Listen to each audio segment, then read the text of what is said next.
Friday evening, I was at home. My wife had called earlier and said she'd have to stay late at work. The next call didn't come as a surprise. She said what she had to say. I said, "No, not just no, hell no. In parking spot 127, there's a diamond cab. You have 30 minutes to be home. The drive from your place takes 25 minutes. If you don't make it, let him take you to your mother's." She didn't say anything during my rant. I only heard a heavy sigh. I hung up, took the phone off the hook, and turned my mobile off. I sat down in my favorite chair to keep reading, but I didn't get far. I couldn't focus.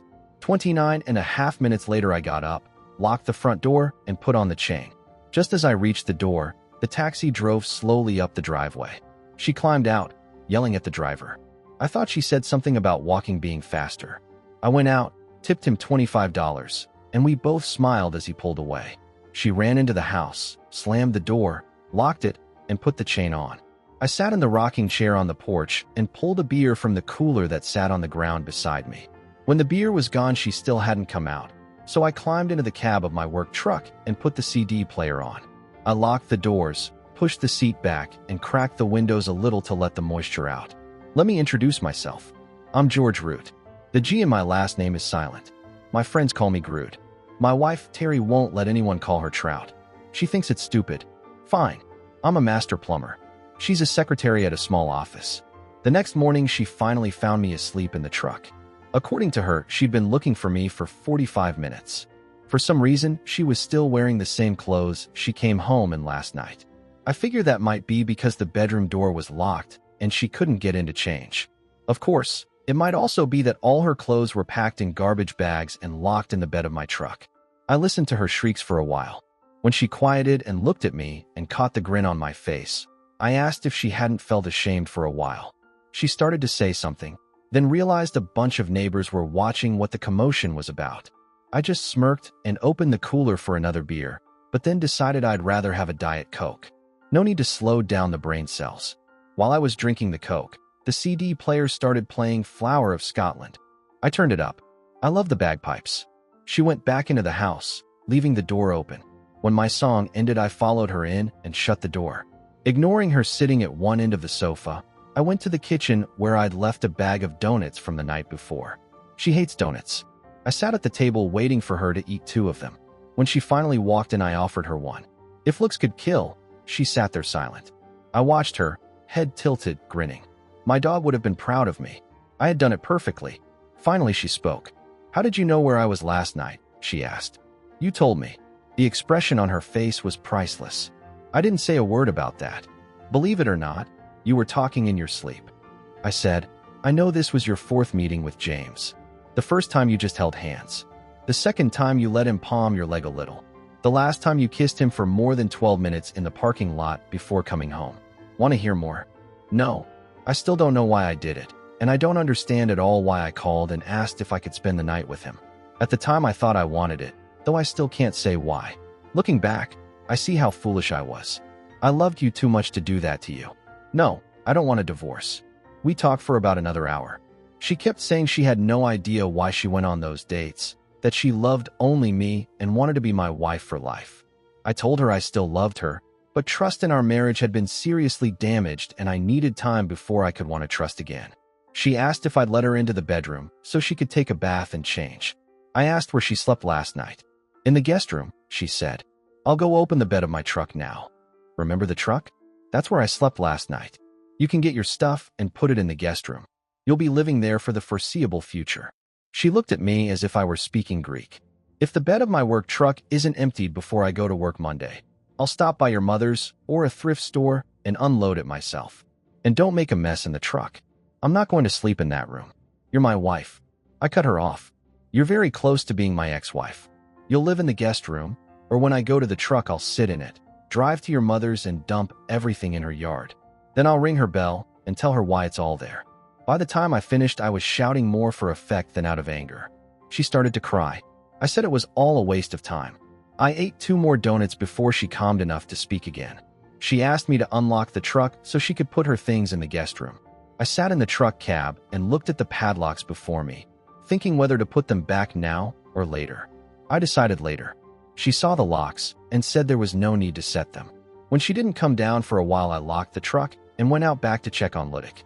Ludic is my dog. He's a Mastiff Irish Wolfhound mix. Frankly, he's ugly and huge. I'm not small myself, about 5'8" and around 200 pounds, and in photos he makes Ludic look almost normal-sized. He was my baby, the sweetest dog you could meet. Unless you mess with me, my home, or my truck. I saw what he did to a man who decided my tools were more important than I was. When Ludic was done, the guy begged the cops to take him away. His skin wasn't even broken. The worst my pup did was fart in the guy's face while sitting on him. He stayed put until I called him after the police arrived. The cops just laughed at the thief and took him away. Ludic and I went to guard dog school together. He's trained to sit still until the first item leaves my truck and then attack very fast. After a while, the door slammed and Terry went out into the yard looking for me. She started screaming, but then heard a low, menacing growl behind her and froze, not making a sound. Ludic lay down at my feet again and fell asleep. She politely asked me to unlock the truck so she could finish unloading. I unlocked it. While she carried in the first bag, I dumped the rest out onto the ground. In 5 minutes, the sprinklers were set to come on. I called Terry and told her everything was out of the truck. She rushed to grab her things before someone took them. When she grabbed the penultimate bag, the sprinklers came on. She grabbed the last bag and tried to run but got soaked to the skin. I smiled and patted Ludic. Later, as she smoothed out the folds in her work uniform, her phone rang. I heard her speaking loudly, apologizing for running out of the restaurant without saying goodbye. She told him that I somehow found out and had told her to come straight home. She said it was a mistake and they couldn't see each other anymore. I heard the voice on the other end grow louder and more insistent. She said goodbye and hung up. He called back immediately. She turned the phone off. I think now is a good time to explain something. When we married 6 years ago on our honeymoon, we went to a magic show. A hypnotist did the warm-up act. He took Terry and 3 other women on stage, hypnotized them, and had them do all sorts of things. When it was over, he brought her back to me in the audience and whispered a magic phrase to me to put her back under.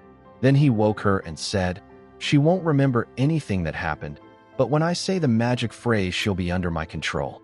No one else can control her unless I allow it." The first words out of her mouth when he released her were, "I told you couldn't hypnotize me."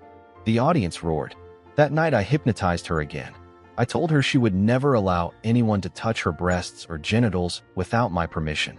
A few weeks ago, I stopped using hypnosis. It took me a long time to remember that phrase. The night she called, my commands were obeyed. I grew suspicious about her sudden need to stay late on Fridays. So I drugged her with a sedative and questioned her about what she was doing. She told me everything willingly. One more thing she doesn't know: James works as a salesman for a company owned by a good friend of mine.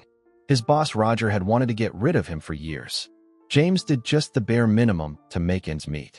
For years, he inflated his expense reports, presenting the cost of dating as a business expense. No one could prove that he was cheating on the company until he started dating Terry. Roger was determined to demand more evidence that these dinners were related to the business. He needed the contact information of the clients. And if James didn't provide it, he would be fired immediately, and all his recent expense reports would be rejected. The company has already scanned the call records from the provided mobile phones. In addition, Terry's mobile phone had GPS installed so that I could find out her location at any time. That way I knew where she went on every date with James. The taxi driver was the son of my best friend Paul. He was usually free in the evenings. He was 19 when he last met Terry 6 years ago at a wedding. He has a beard now, and he looks much more mature. On Monday, James was called into Roger's office and told that he had 24 hours to provide proof that the latest expense report was related to the business. When he couldn't prove that the 3 dates were business, he was fired. Poor thing. James has anger issues and took his dismissal badly. He was already angry about being dumped when he thought he could do it with Terry. I decided to watch her for a while, see how she was doing. I was finishing work an hour earlier than her, so it wasn't a difficult task. Buttercup loved to ride, so I took him with me. I just told her we were going for a ride and stopped at the park for a walk, which we did. One evening, as she was leaving the house for work, James grabbed her and forced her into his car. I was nearby and followed them in my car. Terry was furious. She clawed, and hit him with all her might until he slapped her in the face. She lost consciousness from the pain. James headed south. There was only one hotel at that end of the city. It was the dirtiest and most disgusting hole imaginable. I already had friends in each of the 3 motels in the city and near his house. I called Paul at the hotel, where I thought they were going, and told him which car to watch. I myself followed them at some distance. I saw them drive into the parking lot and park in front of the room. 3 more guys came out and helped carry Terry inside. I ran past Paul and told him to call the police. Then he drove to the far end of the building and parked. Dandelion and I went out and approached the room. I knocked on the door. One of his friends opened it on a chain. I kicked her hard and stormed into the room. Buttercup followed me. My only command to him was, "Defend Terry." I headed towards the 2 accomplices who were standing on one side of the bed while Buttercup aimed at James. James was already stripped to the waist and standing at the foot of the bed, and I wasn't impressed by what I saw. Buttercup was aiming for James' groin. I slammed the others into the wall. They were stunned, even though they resisted. A loud scream made everyone freeze for a second, except for me. I grabbed both opponents by the arms, twisted them back, and tore their shoulders out of their joints. Dozens of punches later, both had broken jaws, concussions, and were suffocating. I turned around to see what else required my attention and found the first guy lying unconscious under the door, which I tore off its hinges. James was lying on the floor unconscious from the shock of losing his genitals. Buttercup happily chewed on his new toy. I ordered him to throw, and they fell to the floor. There was no way James could get what was left back. Terry was still unconscious, lying on the bed. Her underwear was torn and her dress was pulled up over her head. I threw a blanket over her when I heard sirens in the distance. Dandelion and I retreated to the corner of the room, away from the carnage.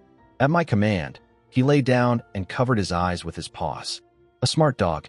When the police ran into the room, they found me with my hands up and Dandelion lying next to me.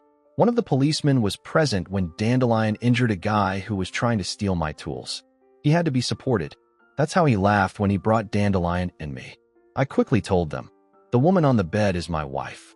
She was abducted this afternoon near work, and I followed them here. The genitals belong to the kidnapper. I have no idea who the other 3 are." People on the street reported the abduction, and the police began searching for the car. Terry began to come to her senses. She was in a frenzy and was ready to pounce on the first person who approached her. Buttercup heard her and ran over to see what had happened. 2 steps and a leap, and he was already sitting on the bed, not daring to approach her. Terry swung Tana at him once before he licked her face. He allowed me to approach, and the police moved toward her until they heard a low, threatening growl. They froze. I told Buttercup that they were his own. He relaxed, and they stayed at a distance. When the ambulances arrived, Terry was loaded first. Then they tried to take James away, but he bled too much and was dead.